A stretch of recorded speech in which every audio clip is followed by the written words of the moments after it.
آیا تا کله په خوب کې قیامت لیدلې؟ آیا اسمان دې چاود چاود لیدلې؟ آیا ځمکه دې لړزېدلې او خلک وېرېدلي لیدلي؟ آیا تا فکر کړی دی چې دا یوازې یو بد خوب و که د الله له لورې پیغام؟ آیا دا خوب د ګناه نښه ده که د توبې بلنه؟ او تر ټولو خطرناکه پوښتنه دا ده که دا خوب رښتینې خبرداری وي ته ورته چمتو یې؟ په خوب کې د قیامت لیدل عادي خوب نه دی. دا هغه خوب دی چې د انسان زړه لړزوي، نفس ویرولی شي او انسان مجبوره کوي چې د خپل ژوند حساب وکړي. اسلامي علما وایي د قیامت خوب اکثره د بیدارۍ پیغام وي، نه د تباهۍ. کله چې یو انسان په خوب کې قیامت ویني دا ډیر وخت د دې معنی لري چې وجدان یې ژوندی شوی، زړه یې د ګناه له باره دروند شوی او روح یې غواړي الله ته ور وګرځي. که څوک په خوب کې وویني چې قیامت راغلی، خلک راټول دي، ویره دا چیغې دي، نو دا ښیي چې دا انسان په ویښه ژوند کې له یوې سترې ویرې تیریږي یا یې په ژوند کې داسې کارونه کړي چې زړه یې پرې ناارامه دی. ځینې وخت دا خوب د ظلم نښه هم وي.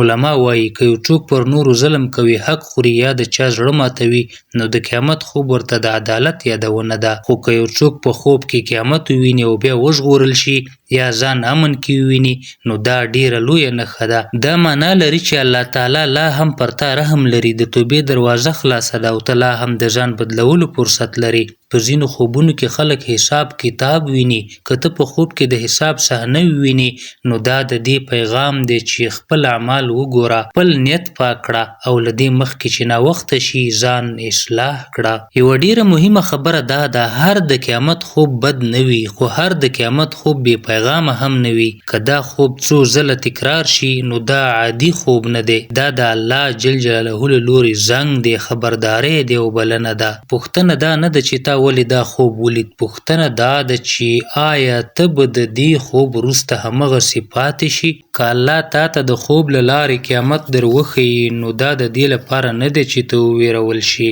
بلکې د دې لپاره چې ته بیدار شي. که دا پیغام ستا زړه ته ورسید، نو دا تصادف نه دی. آیا الله تعالی کولی شي انسان ته د خوب له لارې نصیحت وکړي؟ آیا انبیاو ته خوبونه د وحی یوه برخه نه وه؟ نو بیا ولې موږ د قیامت خوب عادي بولو؟ آیا دا خوب د ګناه له امله راځي که د ایمان له کمزورۍ؟ آیا دا د عذاب ویره ده که د رحمت وروستۍ بلنه؟ او که قیامت دی په خوب کې ولید، آیا دا معنا لري چې الله ستا نوم یاد کړی؟ اسلام موږ ته وایي چې خوبونه درې ډوله دي، د الله له لورې ښه خوب، د نفس خبرې، د شیطان ویرونکې وسوسې. خو علما وایي هغه خوب چې د انسان زړه بدل کړي او انسان الله ته ورنږدې کړي، اکثره د الله تعالی له لورې تنبیه یا نصیحت وي. الله تعالی په قرآن کې د قیامت صحنې ډیر ځلې بیان کړي دي ترڅو د انسان زړه راویښ کړي، نه دا چې ناامیده یې کړي. کله چې یو بنده په خوب کې قیامت ویني، دا د دې نښه ده چې الله غواړي هغه ته د آخرت یاد تازه کړي، ځکه انسان اکثره د دنیا په شور کې آخرت هیروي. رسول الله صلی الله علیه وسلم فرمایلی دي الدنیا سجن المؤمن و جنت الکافر، یعنی دنیا د مؤمن لپاره زندان دی او د کافر لپاره جنت. نو کله چې مؤمن په خوب کې قیامت ویني، دا د دې معنا لري چې زړه یې لا ژوندی دی، ځکه مړ زړه نه ویریږي.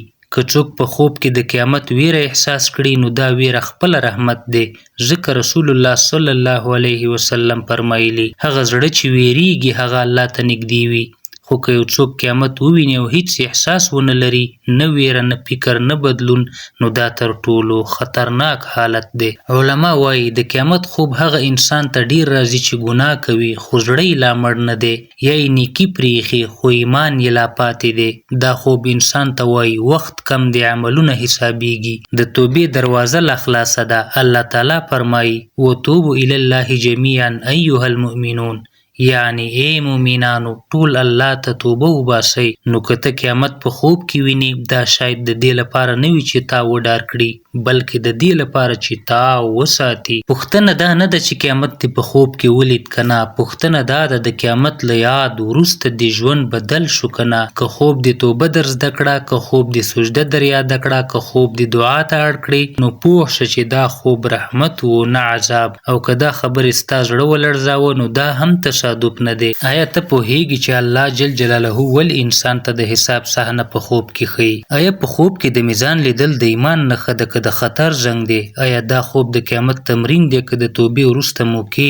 آیا الله تعالی بنده مخکې له مرګه خبروي؟ او که حساب دی په خوب کې ولید، آیا ته د ویښې حساب ته تیار یې؟ الله تعالی انسان بې خبره نه پرېږدي. قرآن موږ ته وایي چې هر عمل ثبتېږي او هیڅ کوچنی او لوی کار نه پرېښودل کېږي. کله چې یو انسان په خوب کې قیامت ویني او یا ځان د حساب په میدان کې ویني، علما وایي دا خوب اکثره د محاسبې پیغام وي. رسول الله صلی الله علیه وسلم فرمایلی دي حاسبوا انفسکم قبل ان تحاسبوا، یعنی خپل ځان حساب کړئ مخکې له دې چې ستاسو حساب وشي. نو کله چې الله جل جلاله بنده ته د خوب له لارې حساب ور یاد کړي، دا د سختۍ نښه نه ده بلکې د مهربانۍ نښه ده. ځینې خلک په خوب کې میزان ویني، نیکي په یوه خوا ګناه په بله خوا. دا صحنه بې دلیله نه ده. دا انسان ته وایي ستا عمل وزن لري، ستا نیت حسابیږي او ستا هره لحظه ثبتیږي. که په خوب کې د نیکیو پل دروند وي نو دا د خوشحالۍ زیری دی چې الله ستا هڅه نه ضایع کوي، او که څوک وویني چې ګناه درنه ده نو دا لا هم د رحمت نښه ده. ځکه الله جل جلاله لا مخکې له قیامته خبرداری درکړ. الله تعالی فرمایي فمن یعمل مثقال ذرة خیرا یره ومن یعمل مثقال ذرة شرا یره. څوک چې د ذرې په اندازه نیکي وکړي هغه به یې وویني، او څوک چې د ذرې په اندازه بد وکړي هغه به یې وویني. نو د حساب خوب انسان ته دا وایي هیڅ عمل وړوکی مه ګڼئ، هیڅ ګناه عادي مه ګڼئ او د توبې وخت مه ضایع کوئ. علما وایي هغه زړه چې د حساب ویره احساس کړي هغه زړه د ایمان ژوندی زړه دی. خو که څوک حساب وویني او بې پروا پاتې شي نو دا د سخت غفلت نښه ده. دا پوښتنه مه کوه چې ولې ما دا خوب ولید. اصلي پوښتنه دا ده آیا ته به د دې خوب نه وروسته خپل ځان حساب کړې؟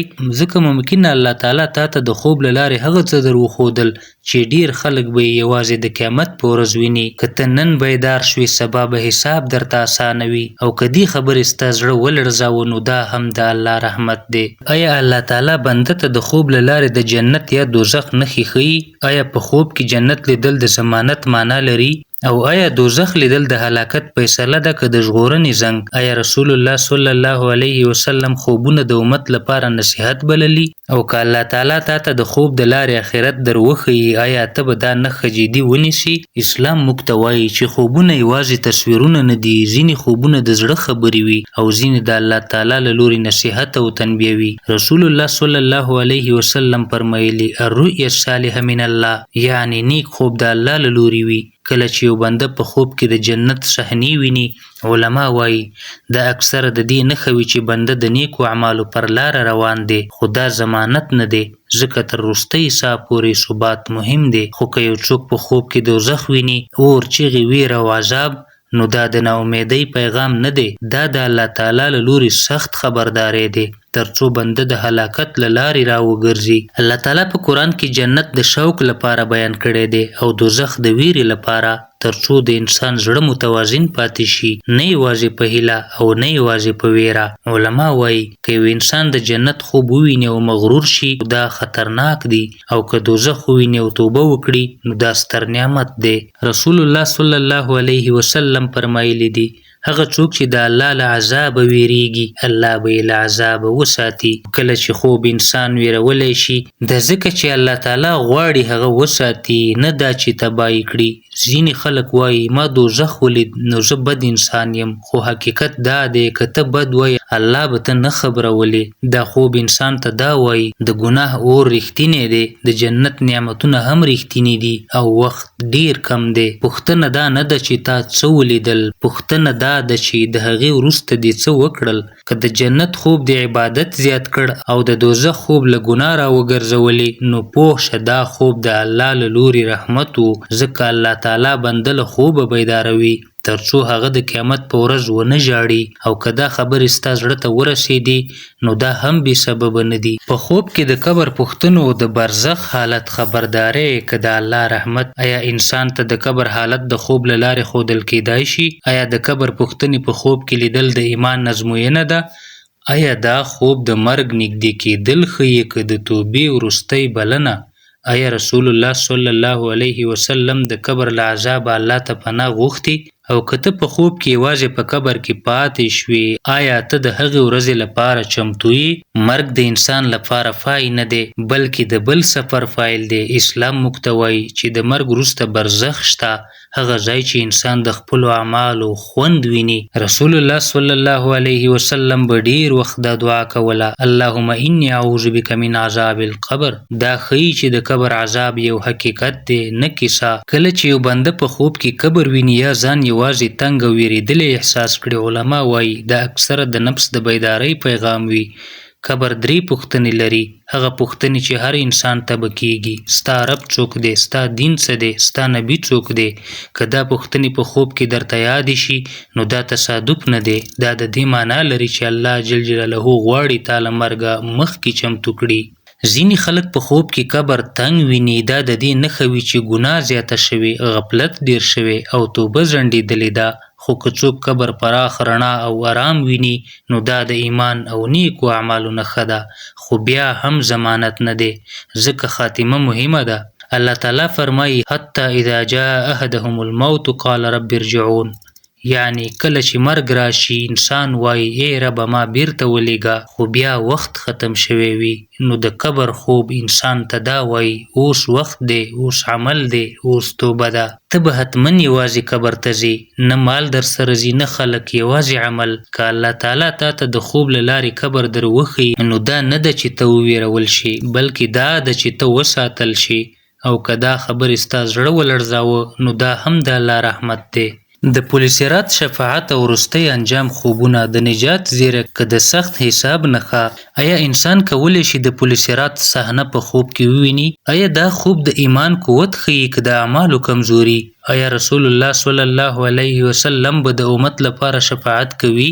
او آیا ته پوهیږي چې څوک به د دې شفاعت حقدار وي؟ که ته په خوب کې د صراط پر پل ولاړې، آیا ته د هغې ورځې لپاره چمتو یې؟ اسلام موږ ته وایي چې د قیامت په ورځ به پل صراط وي، هغه پل چې د دوزخ پر سر غځېدلی وي، له ویښته نرۍ او له تورې تیره. رسول الله صلی الله علیه وسلم فرمایلی دي چې خلک به د خپلو اعمالو په اندازه د صراط پر پل تیریږي، ځینې لکه برېښنا، ځینې لکه باد او ځینې به په ډېرې سختۍ تیریږي. نو که یو انسان په خوب کې د صراط صحنه وویني، علما وایي دا اکثره د دې معنا لري چې بنده د خپل ایمان او عمل په اړه په دننه کې حساب کوي. هغه څوک چې نیک عمل لري صراط ورته اسانه کیږي، او هغه څوک چې ګناه کې ډوب وي د صراط ویره ورته زیاتوي. خو الله تعالی یوازې د عدالت څښتن نه دی بلکې د رحمت رب هم دی. رسول الله صلی الله علیه وسلم ته د شفاعت حق ورکړل شوی دی او هغه به د خپل امت لپاره شفاعت کوي، خو شفاعت د هر چا لپاره نه دی. علما وایي هغه څوک چې توحید لري، شرک نه کوي او د الله له رحمته نا امید نه وي، هغه د شفاعت هیله کولی شي. خو که یو څوک د شفاعت په تمه ګناه ته دوام ورکړي نو دا تر ټولو لوی فریب دی. الله تعالی فرمایي: من ذا الذي يشفع عنده الا باذنه. یعنی څوک چې د الله له اجازې پرته شفاعت وکړي نو شفاعت هم د عمل سره تړلی دی نه د سستۍ سره. د خوب انسان ته دا وایي ایمان قوي کړه، عمل پاک کړه، امید وساته، خو غفلت مه کوه. پر پل صراط به حتما تیریږو خو سرعت به زموږ د عمل له مخې وي. که الله تعالی تا ته دا صحنه په خوب کې وښیي نو دا ستر نعمت دی ځکه ته لا وخت لري.